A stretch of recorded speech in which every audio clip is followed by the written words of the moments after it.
So we have a theoretically going to be a nail biter in the sense of these teams are very evenly matched in a sense of the seeders thought they're roughly around the same skill level, and now this should be one of the more intense matches coming out right here. But we're already getting started here. Splat sounds Mahi Mahi Resort. What stands out to you, Sam? I mean, so far to me, I'm seeing a carbon deco, which you don't see that too often these days. Oh, Oh, I I think it think they was. put I it think up. it was in recon. Oh, well, silly mistake right there. That is, as what happens when you put recon mode on and start a match right there. But I could see the reason for recon. You know, you don't want the music of the game blaring out, so you can more focus on what's going on in the environment as well. But silly things happen occasionally. That is really surprising to me, how there's no way to turn off the music in game yet, at all. Yeah, no, it's a really awkward option that still doesn't exist. I guess the developers would see it kind of as like a crutch for like higher levels of play, and that's why that's not a thing. But I see quite a bit of, how do I say, Anarchy Stars comp here as well, is rocking quite a bit of chip damage with the double slosher here as well. Meanwhile, No Fate is rocking a carbon roller who immediately gets splattered here as well. And immediately, it seems to be a bloodbath where both these teams are trading blow for blow, leaving both the pencil versus a carbon right here. Very awkward situation here to navigate as the pencil trying to stop the carbon from getting these jumps, but oh, crucial picks right there, Sam. That was a beautiful play by that carbon there. It looked very nail biting there for a second, rushing up on a pen that was fully charged, but they managed to swing their way around and get 3 picks after that bloodbath in mid there. We're moving over into kind of a neutral state here, and Anarchy Stars takes advantage of this zone. We have those sloshers moving in, and they're pushing up really far towards No Fate spot. Yeah, for sure. Moving up far is something you gotta do on Splat Zones. Typically, the best way to hold your zone is to control areas outside of the zone, which usually starts with pushing up pretty far here as well. But beautiful Dreadringer Reef Slider right there, managing to pick off 2 unfortunate members right here, causing a bit of a stagger here for No Fate as well. The Dread's gonna try cleaning up mid right here, but what can No Fate do to be able to get back in here? I think they need to get a little more space in mid here so that their carbon is able to move around. And we see here getting a pick with that 2 picks with the Trizuka, but quickly getting taken down. They're not really able to capitalize off of it, which is what they need right now. I think, oh my god. But I think that carbon needs to be able to move around the zone here and enable their team to move in.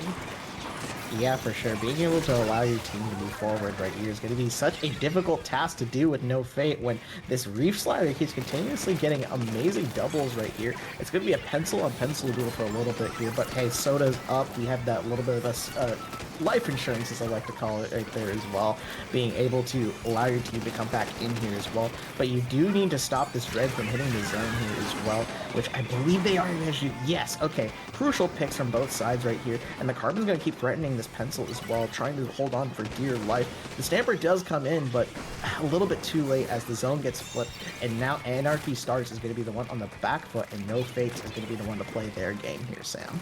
I really like the way that No Fate will just collapse onto the other team.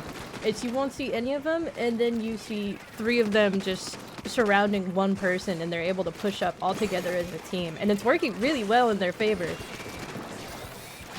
Yeah, for sure. It's definitely working in their favor, being able to just swing and get so many picks here as well. But here's what the game is going to come down to. A lot of, since there's a Dread on both sides, they both have access to essentially Reef Cheese on the zone here as well. So the game can keep going on continuously if they aren't able to find their respective Dread Ringers as well.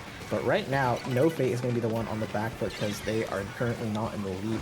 But using that Dreadringer Reef Slider, not on the zone, but to try and get picks, might allow No Fate to be able to push up here. It's just a matter of getting the zone here. I think No Fate just has to be able to hold the zone a little longer than they do. Because they do get control of the zone, but it's never long enough to work through, like, too deep past those penalty points. And so, you see, they'll hold the zone for a while, but they're stuck up here at, like, 47.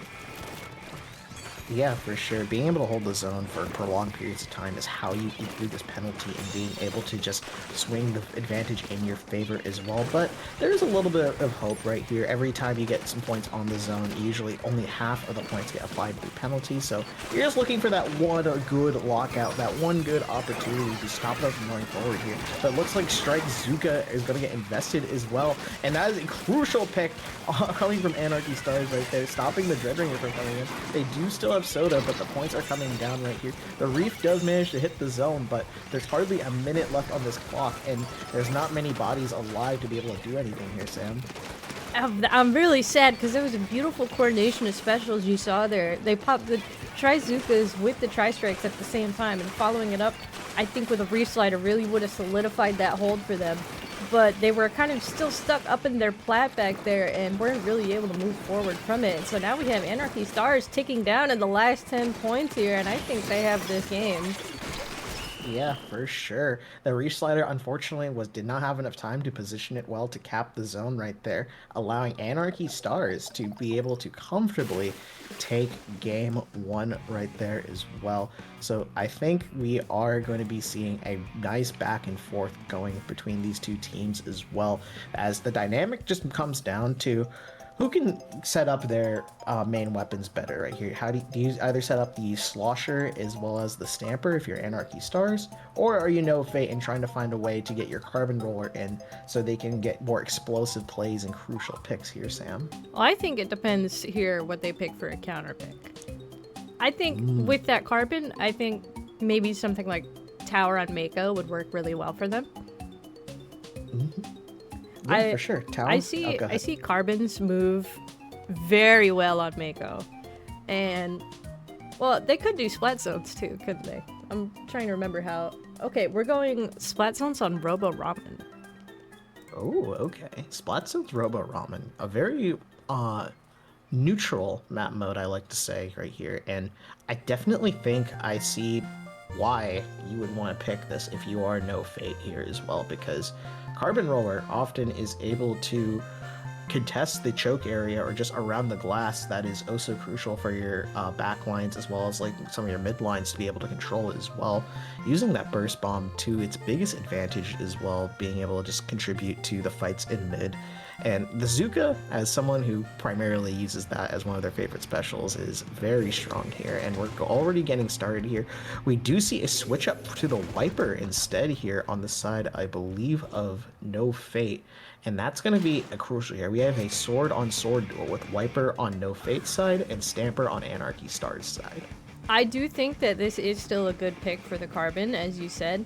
But it is also a good pick for the Dreadringer, because it is still kind of a Reef cheesy map. That zone is not as big as it feels. Like, it looks a lot bigger looking at it, but once you throw, like, one special on there, it's capped.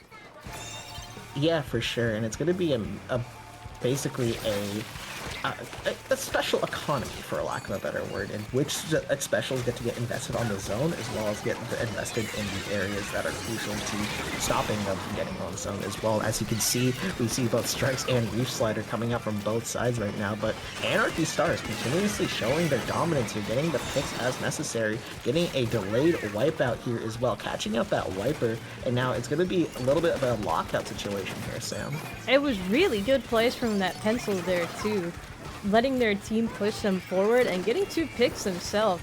You don't see that too much from the Pens. Normally they like to hang back, but I do like to see this whole team moving up.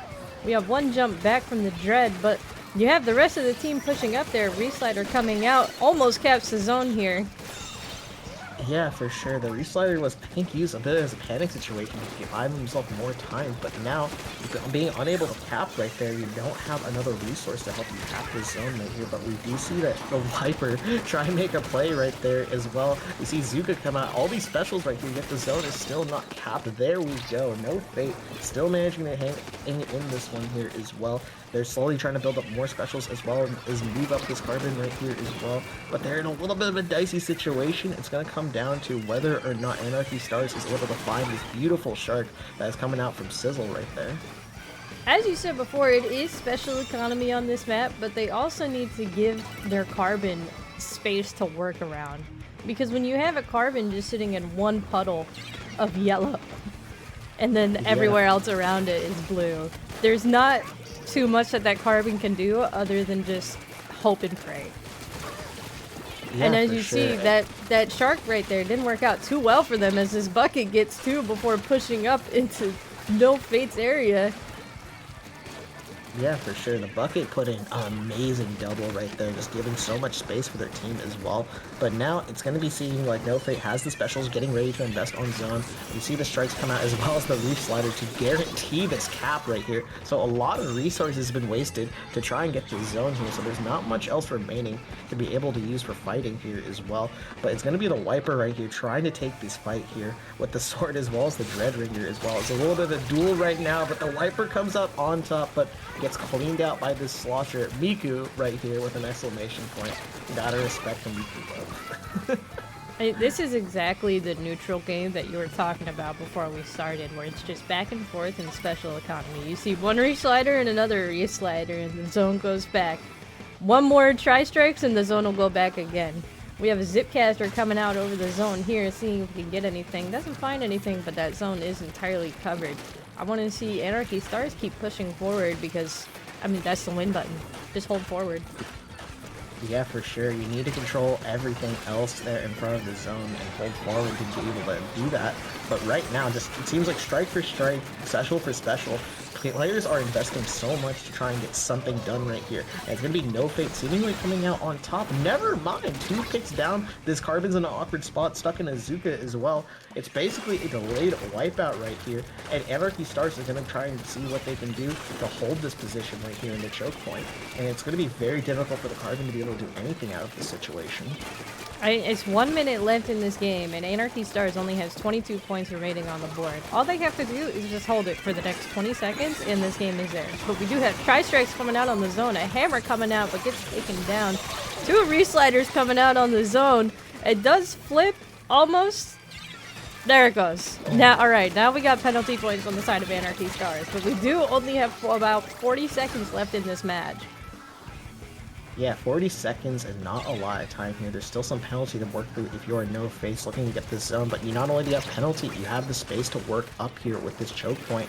And it seems like while specials are being built up right here, there's not a lot of time to go. You do see the strikes get invested from both sides as well. Trading special for special. They do manage to get the cap right here to manage to hold themselves in. But look at this, the Zipcaster trying to pinch out this Dread, but it unfortunately has to recall right there and get shut down. Anarchy Stars just getting the crucial picks as they needed, clicking that re-slider on the zone to say GG's. And wow, that was a really intensive back and forth game where specials just got clicked left, right, and center.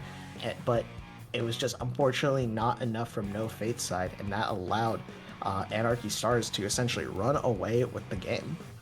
That was quite possibly the biggest amount of panic specials I had ever seen in the last 10 seconds of a game. You would need both hands to count how many specials came out at once.